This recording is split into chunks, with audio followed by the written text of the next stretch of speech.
Nah, selanjutnya adalah berkaitan dengan nama-nama dari iblis, ya, atau sebutan-sebutan dari iblis. Kalau kita sebagai manusia biasa, itu kita mendapatkan identitas diri kita dengan menggunakan nama. Saya sebagai manusia, saya diidentitaskan dengan nama saya. Nah, begitu juga dengan kalian. Kalian mendapatkan identitas dirimu adalah dari namamu. Bagaimana dengan iblis? Misalnya setan, iblis, daimon, itu apakah betul-betul nama asli identitas dari iblis itu? Nah, kalau kita melihat dalam konteks Alkitab, itu bukan nama identitas dari iblis. Itu sebutan berdasarkan pekerjaannya. Jadi kalau yang kita kenal sekarang, nama-nama iblis, setan, naga, ular tua, dan lain sebagainya, itu hanya identitas berkaitan dengan apa yang dikerjakannya. Tetapi kalau nama dalam kaitan, dalam pengertian identitas diri, itu bukan namanya. Kenapa? Begini, malaikat itu punya nama. Malaikat punya nama. Dan nama dari malaikat itu, bahwa semua malaikat itu punya nama. Karena makhluk-makhluk Allah itu selalu diberi nama. Dan nama aslinya itu tidak tertulis di dalam Alkitab. Nama yang tertulis di dalam Alkitab itu adalah nama-nama yang menggunakan bahasa manusia, supaya manusia itu familiar, ya, dapat mengerti, memahami, mengucapkan, memanggil dengan nama itu. Tetapi yang kita tahu bahwa di dalam bahasa surgawi ada bahasanya sendiri yang manusia itu tidak paham. Tidak mungkin malaikat Allah memperkenalkan diri kepada kita dengan nama surgawinya. Kita nggak akan pernah bisa mengucapkan. Kita tidak akan pernah bisa mengidentifikasi malaikat. Karena dia memperkenalkan diri dengan bahasa surgawi. Nah, agar malaikat itu teridentifikasi sebagai malaikat Allah, ya, dalam pribadi tertentu, maka mereka kemudian memperkenalkan diri dengan bahasa manusia. Nah, beberapa nama misalnya Mikael. Makna dari kata Mikael ini siapa yang seperti Allah, ya. Kita bisa lihat referensinya dari Daniel 10, Daniel 12, Yudas 1, Wahyu 12 ayat 7, ya. Dan perannya adalah pemimpin bala tentara surgawi. Pelindung umat Allah, disebut sebagai penghulu malaikat. Jadi Mikael ini adalah penghulu malaikat. Lucifer itu juga penghulu malaikat. Jadi Mikael ini disebut sebagai bintangnya Allah. Bintangnya Allah. Gabriel itu malaikat dengan nama arti pahlawan Allah atau Allah adalah kekuatanku, Gabriel. L itu Allah, jadi Gabriel, L itu Allah, ya. Jadi pahlawan Allah atau Allah adalah kekuatanku. Referensinya dari Daniel 8, Daniel 9 ayat 21, Lukas 1 ayat 19 dan seterusnya. Nah, peran dari Gabriel adalah malaikat yang membawa pesan, menyampaikan nubuat kepada Daniel, dan kabar kelahiran Yesus kepada Maria, itu Gabriel. Nah, tetapi ada juga nama-nama malaikat berdasarkan tradisi Yudaisme. Misalnya Uriel. Uriel itu terang Allah. Jadi perannya di sini adalah malaikat hikmat dan kebenaran, sering dikaitkan dengan penyataan-penyataan ilahi. Jadi kalau Allah menyatakan diri, itu dalam bentuk malaikat, itu yang hadir itu adalah Uriel. Kemudian ada malaikat yang bernama Rafael, Allah menyembuhkan. Jadi peran dari malaikat ini adalah memberi kesembuhan, ya, pelindung dan penyembuh penyakit. Kemudian ada malaikat Raguel, ya, teman Allah. Jadi malaikat ini disebut dengan perannya adalah malaikat keadilan dan harmoni di antara malaikat. Malaikat Raguel ini disebut namanya di dalam kitab Henokh. Kemudian ada malaikat Sariel atau bermakna perintah Allah, ya. perannya adalah mengawasi roh-roh yang berdosa. Jadi Sariel ini mengawasi orang-orang berdosa, dicatat dosa-dosanya apa mungkin ya. Ini roh-roh apa namanya? Orang-orang yang melakukan kejahatan itu dicatat sama malaikat yang bernama Sariel. Kemudian ada Remiel yang punya arti belas kasihan Allah. Peranannya itu mengawasi kebangkitan orang mati. Jadi Remiel ini mungkin salah satu tugasnya adalah menjemputi roh-roh orang mati untuk dibawa ke dunia roh. Nah, nanti sampai di dunia roh nanti dipisahkan lagi, ya. Kalau yang hidup di dalam Tuhan ke Firdaus, di mana di situ ada Abraham. Lalu yang tidak mengikuti Tuhan, tidak setia mengiring Tuhan di dalam hidupnya akan dimasukkan ke dalam neraka. Ya, neraka tapi masih di dalam dunia orang mati ya, bukan neraka yang sesungguhnya. Masih keadaannya seperti neraka, tetapi belum neraka sesungguhnya. Nah, nanti dalam pertemuan yang berikutnya nanti kita akan membahas ini ya, dunia orang mati. Nah, jadi Remiel ini menurut tradisi Yudaisme adalah malaikat yang menjemput roh-roh orang yang mati. Jadi kalau kita lihat di dalam Alkitab hanya disebutkan 2 nama, ya, Mikael dan Gabriel. Sedangkan dalam tradisi Yudaisme itu ada 5 nama lagi. Uriel, Rafael, Reguel, Sariel, dan Remiel. Jadi tidak banyak nama malaikat yang diperkenalkan kepada manusia dalam konteks Alkitab ya, dalam konteks Kristenan. Hanya 7 nama. Sedangkan malaikat itu jumlahnya beribu-ribu laksa, tak terhitung. Jadi di setiap malaikat yang tak terhitung itu, dia punya nama. Dan untuk yang langsung berkaitan dengan manusia, mereka menggunakan nama alias. Ya, nama alias, jadi nama yang sudah di-convert atau di-translate ke dalam bahasa manusia. Nah, itulah tadi, 7 tadi ya. Mikael, Gabriel, Reguel, Sariel, Remiel, Rafael, dan Uriel. Itu berarti bahwa malaikat-malaikat yang pada akhirnya jatuh menjadi setan, menjadi iblis, itu juga punya nama. Nama surgawi. Nama dengan menggunakan bahasa surga. Tetapi tidak diperkenalkan dengan nama tersebut. Begitu juga ketika iblis dan sepertiga malaikat-malaikat yang jahat ini ada di dalam lingkungan manusia, mereka juga tidak memperkenalkan nama yang diterjemahkan. Seperti malaikat-malaikat tadi ya. Kalau malaikat yang suci tadi, namanya itu ditranslate. Ya, betul-betul namanya ditranslate jadi Gabriel, ya, Mikael, dan seterusnya. Tetapi kalau iblis, tidak ada disebutkan nama asli yang ditranslate, tidak ada. Lucifer itu adalah jabatan. Lucifer itu jabatan, bukan nama. Tetapi karena kita tidak dapat mengidentifikasi, menemukan nama dari setan itu, maka kita menggunakan jabatan itu sebagai pengganti nama. Nama alias. Jadi Lucifer itu bukan nama pribadi ya. Lucifer itu jabatan. Jabatan bintang Allah. Jadi kalau misalnya di dalam jenjang kepangkatan atau jenjang kepemimpinan di dalam malaikat itu, di setiap jenjang itu ada nama. Sama seperti kalau di dalam kemiliteran atau kepolisian, setiap jenjang kepangkatan ada nama-nama pangkatnya.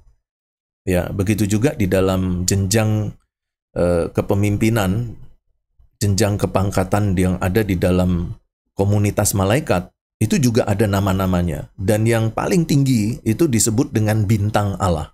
Bintang Allah ini, kalau kita terjemahkan di dalam bahasa Latin, itu jadi Lucifer. Jadi Lucifer itu terjemahan dari jenjang kepangkatan para malaikat yang tertinggi. Nah, kebetulan Lucifer ini jatuh di dalam dosa. Karena itu kemudian dalam keberadaannya yang sudah berdosa ini, dia tidak diperkenalkan namanya atau tidak diizinkan Allah memperkenalkan diri, maka dari jabatannya lah kemudian kita mengidentifikasi atau mengenal ya pribadi dari iblis atau setan itu. Nah, jadi kalau kita melihat di sini ada nama-nama ya. Dan di dalam Alkitab itu dicatat beberapa nama sebagai nama alias dari iblis atau setan. Yang pertama adalah iblis, ya, mempunyai arti pemfitnah, pendakwa, atau penyesat. Jadi iblis ini sebenarnya adalah satu pribadi yang suka memfitnah, pendakwa, atau penyesat. Iblis ini bukan nama. Ini adalah pekerjaan. Pekerjaan seseorang yang memfitnah, mendakwa, menyesatkan itu iblis. Nah, itu disebut iblis gitu. Mencemarkan manusia di hadapan Tuhan, mendakwa manusia di hadapan Allah, Wahyu 12 ayat 10, itu iblis. Kemudian setan. Setan itu punya arti ia yang melawan atau lawan atau musuh, ya. Bisa kita lihat di dalam Lukas 10 ayat 18. Pikiran dan perbuatannya menghalang-halangi kehendak Allah, ya, dan iblis ini tidak mengakui kebenaran. Nah, sosok atau pribadi yang seperti ini, pribadi yang melawan, menjadi musuh Allah, menghalang-halangi kehendak Allah, tidak mengakui kebenaran Allah dan kebenaran firman, itulah setan. Ya, dalam Matius 6 ayat 22 sampai 23. Lalu sebutan yang lain yaitu ular tua, yang menunjukkan sifat gemerlap atau memikat. Kita bisa lihat dalam Wahyu 12 ayat 9. Ia licik dan menyesatkan. 2 Korintus 11 ayat 3 dan 1 Tesalonika 3 ayat 5. Jadi ular tua ini adalah satu pribadi dari kuasa kegelapan yang sifatnya gemerlap, memikat, licik, dan menyesatkan. Ya, dia disebut ular tua. Siapa nama aslinya? Tidak ada seorang manusia pun yang tahu. Kemudian sebutan untuk nama iblis atau setan yang lain yaitu naga besar, ya, yang mempunyai arti menelan atau kejam. Ya, ia hendak menelan anak-anak Allah. 1 Petrus 5 ayat 8, Wahyu 12 ayat 4 dan 5. Ya, naga besar. Jadi mempunyai satu pekerjaan yaitu menghancurkan manusia, menghancurkan orang percaya, menelan, ya, atau kejam, selalu bertindak kejam. Kemudian sebutan yang lain adalah ilah zaman ini. 2 Korintus 4 ayat 4, 1 Yohanes 5 ayat 19, dan penguasa dunia ini. Yohanes 12 ayat 31, dan juga dia disebut dengan si jahat, ya. 1 Yohanes 2 ayat 14. Jadi seperti yang tadi sudah saya sebutkan, ada iblis, ada setan, ada ular tua, ada naga besar, ada ilah zaman ini, ada si jahat. Kemudian disebutkan lagi, disebut juga sebagai musuh. Matius 13 ayat 39. Atau penguasa kerajaan angkasa. Efesus 2 ayat 2. Bapa segala dusta. Yohanes 8 ayat 44. Disebut juga sebagai pembunuh. Yohanes 8 ayat 44. Lalu juga disebutkan seperti singa yang mengaum-ngaum. 1 Petrus 5 ayat yang ke-8. Dan penguasa kegelapan. Efesus 6 ayat 12. Ya, jadi dari nama-nama ini kita sudah langsung mendapatkan gambaran seperti apa sosok yang disebut iblis atau setan ini. Hanya ada kejahatan dan kelaliman. Penguasa kegelapan, ya, mengaum-ngaum untuk menghancurkan orang percaya, bapa segala dusta, pembunuh, ya, pemfitnah, penyesat, pendakwa, menghalangi kehendak Allah, tidak mengakui kebenaran, hidup di dalam kegemerlapan dan memikat, licik, menyesatkan, dan seterusnya. Ya, jadi berdasarkan nama-nama itu kita langsung kemudian sudah dapat menggambaran sosok, ya, iblis itu atau pribadi iblis itu seperti apa. Kemudian sekarang masuk ke dalam sifat-sifatnya. Yang pertama yaitu iblis itu congkak dan sombong. Ya, iblis menjadi sombong dalam hatinya karena keindahannya. Yeskiel 28 ayat 17. Iblis selalu ingin memuliakan dirinya sendiri, menjadi seperti Allah. Yeskiel 14 ayat 13. Ya, jadi orang-orang yang congkak itu akan terjerat oleh iblis dan akan menuai upah yang sama. 1 Timotius 3 ayat 16, 1 Yohanes 2 ayat 16. Nah, jadi kita lihat di sini bahwa Tuhan itu selalu menasihatkan kita untuk tidak sombong dan tidak jatuh di dalam dosa kesombongan. Ya, karena iblis itu juga adalah satu pribadi yang penuh dengan kesombongan dan keangkuhan, kecongkakan. Lalu kemudian sifat iblis yang kedua yaitu penuh dengan tipu daya. Di dalam iblis tidak ada kebenaran. Ya, Yohanes 8 ayat 44.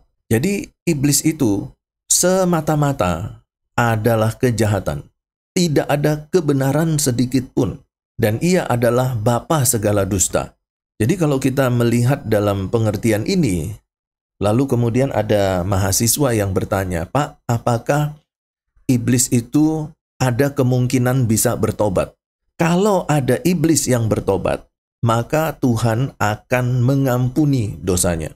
Jadi kalau ada satu iblis yang datang kepada Allah Bapa, kemudian dia mengatakan dia menyesal, dia mengakui dosa-dosanya, minta Allah Bapa mengampuni, maka Allah pun akan mengampuninya, yaitu iblis yang memohon ampun. Tetapi faktanya, mulai dari kejatuhan iblis sampai sekarang, itu tidak ada satu ekor pun dari iblis ini yang minta ampun. Loh, kenapa Pak? Karena tidak ada kebenaran dalam hati iblis. Ya, Roh Kudus tidak bekerja. Mereka telah menolak Roh Kudus. Jadi tidak ada kebenaran di dalam hatinya. Beda dengan kita, ya. Roh Kudus masih bisa datang kepada manusia, walaupun manusia itu berdosa. Roh Kudus masih bisa bekerja, makanya orang yang berdosa itu bisa sadar dosa-dosanya, itu oleh karena pekerjaan Roh Kudus. Dan manusia itu ketika jatuh di dalam dosa, bukan berarti terus kemudian dia berdosa, tidak pernah bisa berbuat baik lagi. Tidak. Manusia yang berdosa itu masih ada kebaikan. Loh, kok bisa? Manusia yang berdosa itu masih ada kebaikan. Karena waktu Adam makan buah, itu adalah buah pengetahuan baik dan pengetahuan jahat. Jadi, di dalam kehidupan manusia, mulai dari Adam dan Hawa sampai sekarang, ada pengetahuan baik, ada pengetahuan jahat. Pengetahuan jahat itu yang membuat kita selalu terdorong untuk berbuat dosa. Tetapi ada pengetahuan baik dalam sisi kehidupan kita.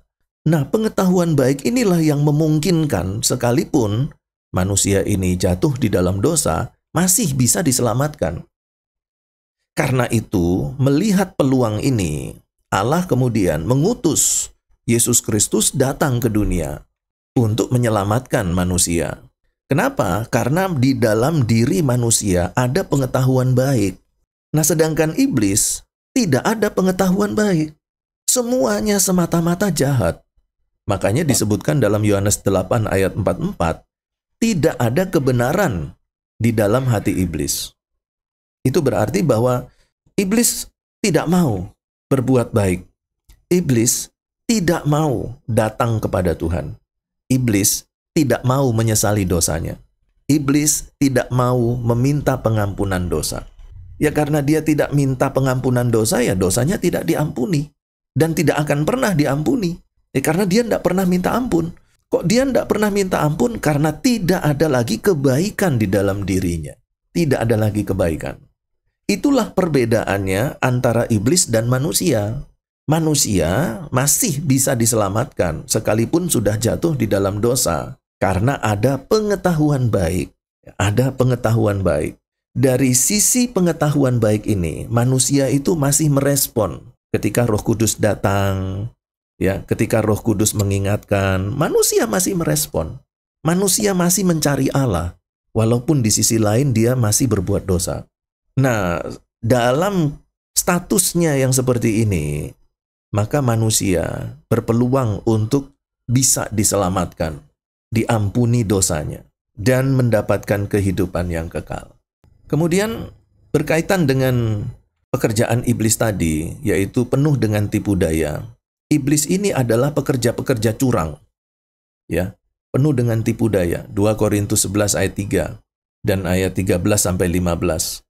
Jadi kita lihat di sini bahwa karena keberadaannya sebagai makhluk yang penuh dengan kejahatan dan dosa, maka yang dilakukannya semata-mata kejahatan. Jadi jangan sampai kita itu tertipu. Wah, ini ada orang datang ke dukun, kemudian bisa sembuh. Tapi bukan dari kekuatan Tuhan loh, Pak. Apakah iblis bisa? Oh, bisa saja memberi kesembuhan. Berarti kalau iblis memberi kesembuhan itu kan berarti berbuat baik, Pak. Ada orang datang ke Gunung Kawi, ya, minta supaya dia bisa menjadi kaya. Minta dari kuasa-kuasa kegelapan itu supaya dia bisa menjadi kaya. Lalu pulang dari Gunung Kawi, orang-orang kemudian bisa langsung kaya. Yang dulu dagangannya nggak pernah laku, ya ini sekarang baru buka 2 jam, sudah habis dagangannya. Setelah pulang dari Gunung Kawi, misalnya. Nah, berarti kan iblis itu berbuat baik, Pak. Ya tadinya ada orang miskin, dibikin jadi kaya. Ada orang yang datang ke dukun, minta kesembuhan, dapat kesembuhan. Bukankah ini perbuatan baik? Berarti iblis itu bisa berbuat baik, Pak. Yaitu hanya tipu daya saja. Jadi kalau dia berbuat baik itu hanya berpura-pura berbuat baik. Kalau iblis itu menyembuhkan, dia hanya berpura-pura menyembuhkan. Tetapi sebenarnya tidak sembuh. Justru keadaannya semakin parah. Jadi sekali lagi harus kita berikan garis bawah, tidak ada kebenaran di hati iblis. Dia penuh dengan tipu daya. Jadi kalau dia melakukan sesuatu seolah-olah baik, itu hanya jerat, itu hanya pancingan. Ya. Jadi ketika orang tergiur dengan perbuatan baik dari iblis, dia akan masuk dalam perangkap iblis dan keadaannya akan lebih buruk daripada sebelumnya. Ya, karena memang tidak ada kebenaran di dalam hati iblis. Jadi jangan terpancing dengan perbuatan-perbuatan baik si iblis.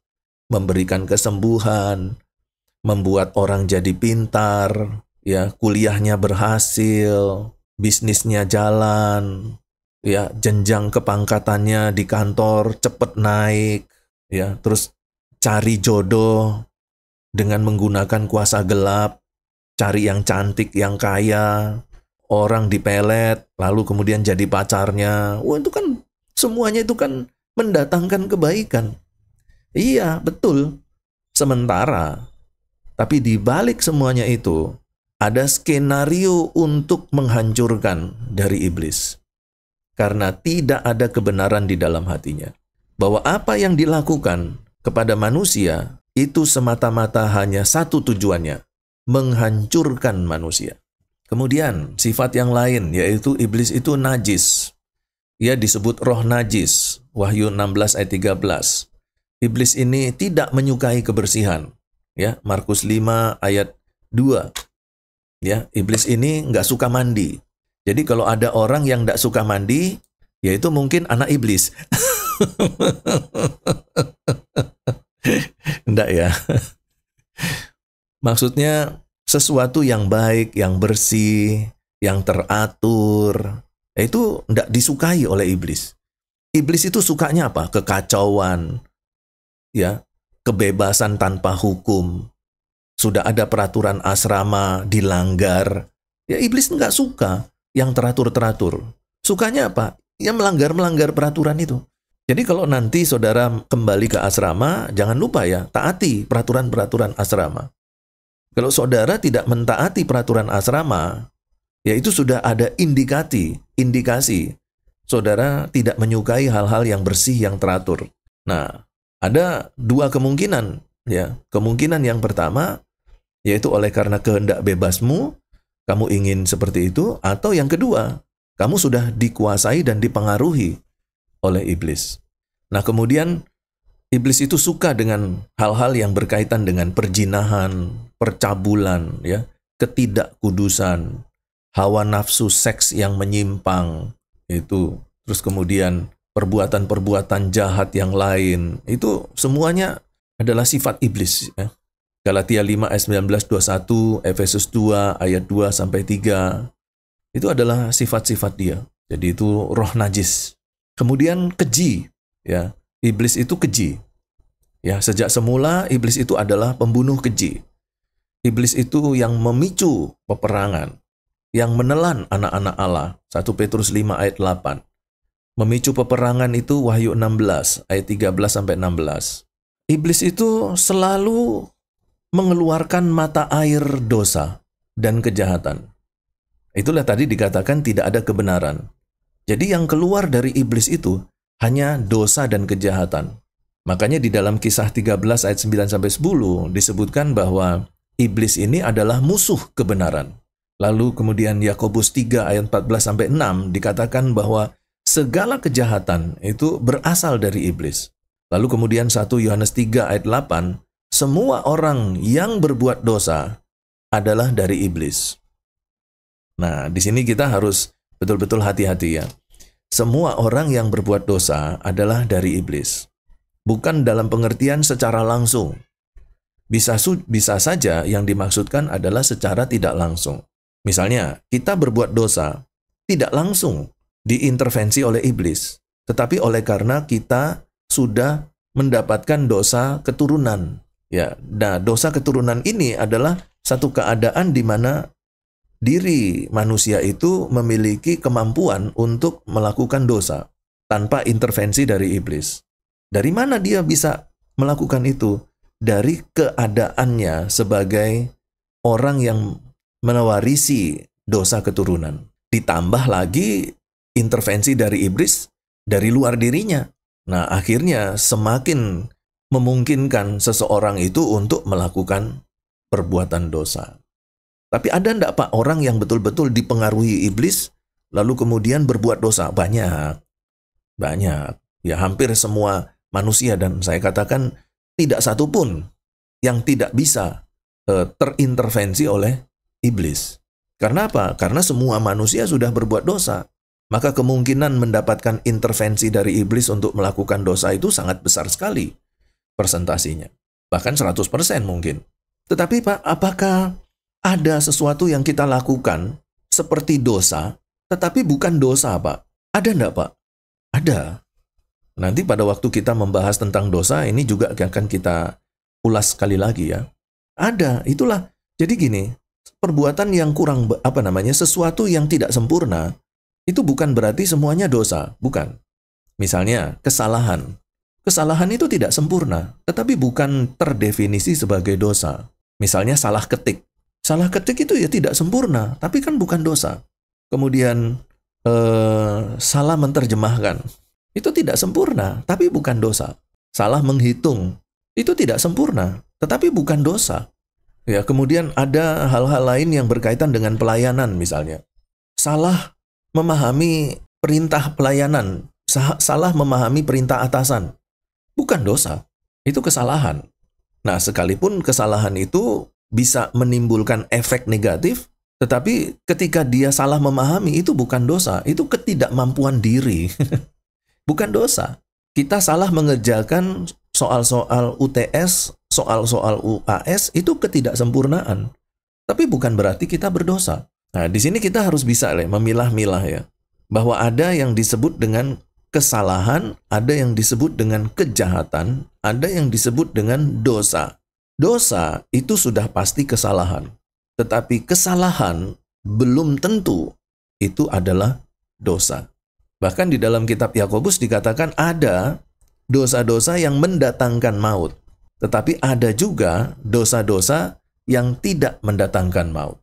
Dalam 1 Yohanes 5 ayat 16, di situ kita bisa baca, kalau ada seorang melihat saudaranya berbuat dosa, tetapi dosa itu tidak mendatangkan maut, hendaklah ia berdoa kepada Allah, dan Allah akan memberikan hidup kepadanya. Yaitu kepada mereka yang berbuat dosa yang tidak mendatangkan maut. Jadi kemudian disimpulkan oleh Yohanes, ada dosa yang mendatangkan maut.